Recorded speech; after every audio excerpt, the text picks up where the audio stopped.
Hey there, cats and kitties. I am the Blues Man, Johnny Blues, and with this video, we'll be discussing my thoughts on episode 12 of the anime series Violet Evergarden. And this was somewhat of an interesting episode, I gotta say. All throughout like the first half of it, maybe first 3/4 of it, they're constantly referring to the town of Intense. And all through that time, I was thinking, wow, it's really anything but. And then toward the latter half of the episode, they actually really ramped up the palpability. They really got, the entire episode really got intense, legitimately. And but my one gripe, and do not adjust your computer screen or your smartphone screen, you're probably seeing a very dark interpretation of Johnny Blues, the Blues Man, and that is intentional, because my one major gripe of the episode is the entire latter half that takes place on the train was dark as all hell. I could barely see what in the hell was going on. These are very monumentous, tantamount things that are going on, and it's darker than shit. Pardon my French. I want to see what's happening. I don't want to have to scrutinize my smartphone screen, which is what I was doing. I was up close, not wearing the sunglasses. Don't even go there. Just to make some sense of what was happening visually on the screen. Because the entire series, let me adjust my screen here for you guys. Get me back to some semblance of normal here. The entire series, it's one of the first, criticisms I gave it was the fact that, for whatever reason, they have this filter overlaid on every single one of the episodes. In the early going, it was really especially bad for me because whoever transferred the episodes, did so poorly, so it was even that much worse than just watching the episode proper from Netflix or, whatever, directly from the source. But even directly from the source, it's insane how dark and diminished the color capacity is, all that kind of stuff. There's a wash over everything, like looking through a fogged or muddied lens.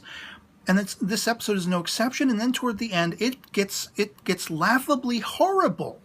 When I really want to see, my eyes are bleeding, wanting to see what's happening. With the intensity, with the action, and you can barely see anything. I have made, with the exception of one of my episode reviews and discussion videos of this series, I have not ever, when I've made the thumbnails for the videos, color corrected or brightened or any of them. I have refused to do that because I want it to be set as an example. This is what I'm looking at when I'm watching these episodes. This episode is the second in the entire run of my coverage of it where I've actually had to brighten the image that I wanted to use for the video, for the thumbnail, because, otherwise you're just looking at like a brown splotch with the word review on it. It was a very intense, clinch-pin moment in the episode, toward the end of the episode, with one of the anti-peace, guys, one of the guys who constantly has apparently run into Violet, recognizes her, everything by name, reputation, but also by face. He visibly recognizes her because he's ran into her a couple of times before. In fact, just the last episode. And he's got the gun pointed at her and Gilbert's brother, Dithard, and just about to fire. And that's where we end the episode, on a pseudo cliffhanger. But you can't see any of it. Or you can barely see some of it. Again, even without the glasses, I'm looking at my smartphone screen and I can barely tell what the hell is going on. The visuals are almost unintelligible. But all of that said, rant over with, otherwise it was a pretty decent episode. When we saw the introduction at the beginning of Dithard and the sort of militaristic hierarchy are imploring him to be the safeguard of this peaceful, communal thing where they're going, trying to legitimize peace and make sure no more war and everything like that. I was intrigued that Dithard was there, knowing that, he and Violet were inevitably going to clash, and of course they did. And I liked the characterization of his character toward the end, where he finally sort of vents what he's been holding internally. He has, kind of been blaming Violet for the loss of his brother. That's why it's so personal to him. That's why he's so vicious and on the attack. The claws are out whenever he's around her. is because, forget every other life you took, you didn't save my brother. You were that close to him, and you didn't save him. You were incapable. What are you? What good are you? You were no good at saving his life, fending off the attacks. You can take lives, but you only, take lives for your own good, for your own sake, to save your own ass. So you disgust me. My brother died because of you, because of some attachment he had with you. And you couldn't do anything to help him. For all your powers, for all your strength, for all your ferociousness, you're a good for nothing, is his entire estimation. And I really like that they had that confrontation. I thought, were it actually mostly visible, well lit, other, like 98% of other anime series that even during nighttime sequences are still relatively well lit enough so you can see what the hell's going on, it would have been a spectacular moment of just brash intensity and been compelling. I mean, it was, even though I couldn't see most of it. But when they're on the roof of the train and they've just dispatched some of the enemy forces, Violet put up a fight, but because she's now motivated not to take lives any longer, she's about living and saving and preserving life. She almost had her entire ass handed to her. She almost had her life taken. Smote away by Blotchface, our enemy force sort of leader. And I have to say, referring to him, whose name escapes me, of course, I was much more concerned with trying to scrutinize what was happening on the screen. Of course, he too has a history with Violet, but I thought it was really intriguing when Violet first gets up on the roof of the train, and that first confrontation between them both, when he recognizes her and she asks him pointedly, what do you want, another war? And he's like, did you really think the war was over? I mean, we went out and we fought, we lost our lives, we sacrificed our lives, we risked our lives for glory, for all of us, for everyone equally to reap the rewards of peace when we all came home again. And much like soldiers who were coming back from Vietnam, they were disgraced, they were shunned, they were outcast, they were disrespected. What are you? You're garbage. You're human garbage. You're waste. Get out of my face. Or what's more, go back into the fray. Keep fighting. You're oh so much ground beef to this whole war, scenario. And so, understandably, they are upset. They want to bite back the hand that had once fed them and now has discarded them. And they sort of bridge over the River Kwai. There's a bridge that's involved, that, the whole train line, they're going to try to demolish it or whatever, so they can stop the peace efforts and rise against it.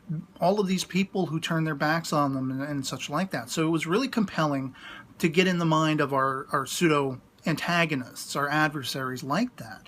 It humanizes them. Even though I don't agree with what they're doing and they're despicable and they are the villains of the series, I can empathize to a point with where they're coming from, their point of view. So I thought that was really well handled. Because I was afraid it would just be, oh, they're just the opposition and that's all you need to know. They're just the enemy and then don't worry about it. But they, this was part of the more well-structured aspects of the series, the characterization between Neidhart and this enemy, leader, and even the guy with the rifle who takes the shot in the end, and the explosion that comes out of nowhere. Like, I was watching, I'm like, what the hell exploded? But I guess they were going into a tunnel right then, and when Violet had gotten in front of Neidhart, her mechanized hand ricocheted the bullet, and I guess it hit, like, I don't know, something internally to the tunnel as soon as they entered it, and it rocked the whole train. The train's still seemingly going by the end where we end it, and Violet seems to be okay. She's still got her hand up in front of her face. The glove has been, completely torn asunder from the bullet, the ricochet. And she is moving, and of course Neidhart is shocked because this was following his blowout confrontation with her. And I guess the last thing he expected would be for her to run in between he and a bullet to save his life.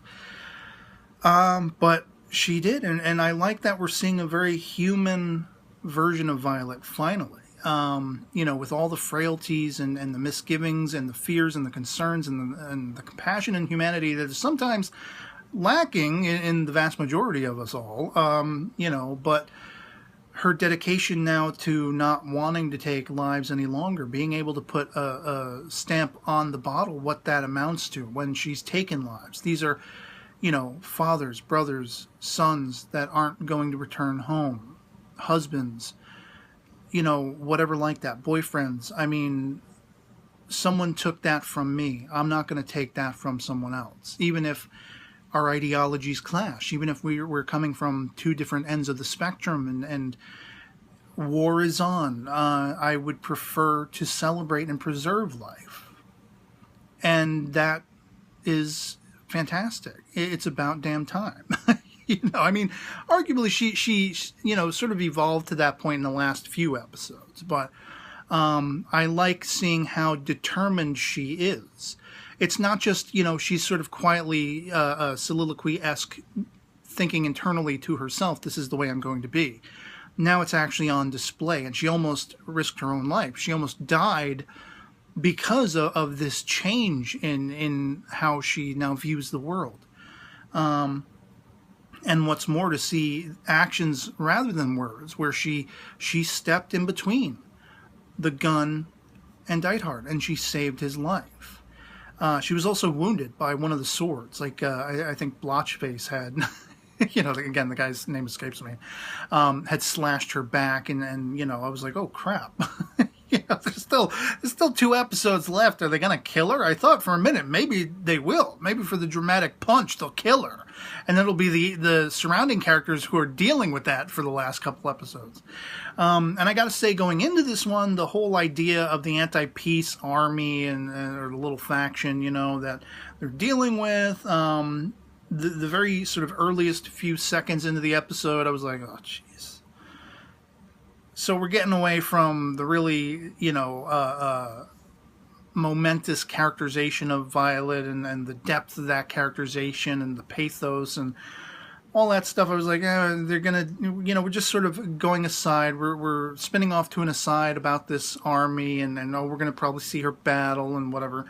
But I was pleasantly surprised that no, the pathos, the characterization, the depth of character, the humanity was very much at the tippy top of all of this in the end. So, apart from my bang on again criticism about how horribly this looked, because of that wash, that darkness, that muddy lens, whatever you want to call it, even during the nighttime sequence where it was that much worse, you could hardly see what in the hell was going on. It was still a palpable, relatively intense, and very, very interesting in the way it was characterized, and the way it was plotted, in the drama of the events, and the action, I must say, as well, for all of it that I couldn't see.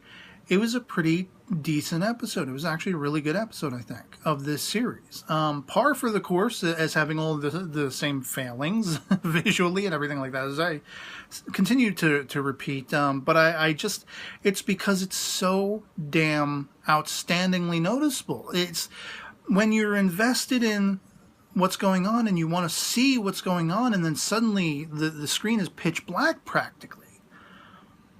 It's like a smack to the face. I want to choke the phone as an extension of wanting to choke whoever made it so damn dim, who made it so dark. But yeah, otherwise I'd love to hear from you guys in the comments below what you thought of episode 12 of Violet Evergarden, if you've seen it as well. Love it or hate it, anything goes in the comments below. I'm welcome to all criticisms, because all I seem to hear is people still, at this late date, singing this show's praises to the nth degree, and it is not a perfect show. It has failings. It has problems. Some, corresponding, concurrently airing anime series are that much more, be filled with depth and characterization and drama and emotion and such like that. Sad moments, happy moments, laugh out loud moments, the entire gamut.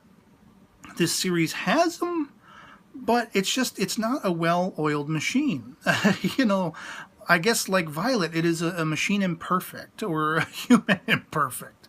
whatever you want to say. But yeah, like I say, I'd love to hear from you, what you thought of it. And otherwise, it'll be pretty much it for me on this. Hope this video finds you well. And let's just get back to the darkness. Peace.